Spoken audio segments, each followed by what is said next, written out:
Balitang Gilas pa rin, ipinapasa na ni Japet Aguilar ang sulo sa susunod na henerasyon ng Gilas Pilipinas Big Men matapos ang panalo kontra Guam sa FIBA World Cup Asian Qualifiers.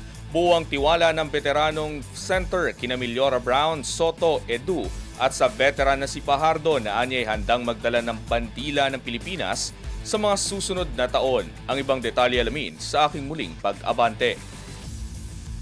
Ipinahayag ni Japet Aguilar ang kanyang tiwala sa susunod na henerasyon ng Gilas Pilipinas Big Men matapos sa 95-71 na panalo ng Team Pilipinas laban sa Guam sa 2027 FIBA World Cup Asian Qualifiers nitong Lunes sa Blue Eagle Gym. Ayon kay Aguilar, naniniwala siyang handang-handa na ang bansang Pilipinas sa paglipat ng torch sa bagong frontcourt core na binubuo ni Quintin Milyora Brown, kay Soto, AJ Edu at ang veteran na si Junmar Pajardo.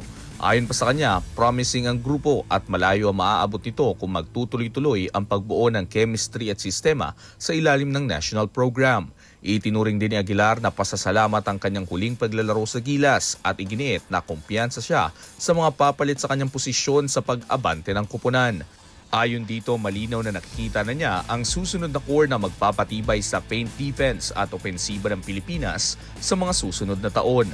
Nagtala si Aguilar ng 3 puntos sa halos 10 minutong paglalaro sa kanyang huling game para sa national team, isang pagtatapos sa 16-year Gilas career na naghatid ng silver sa 2013 FIBA Asia at ilang gintong medalya sa rehiyon.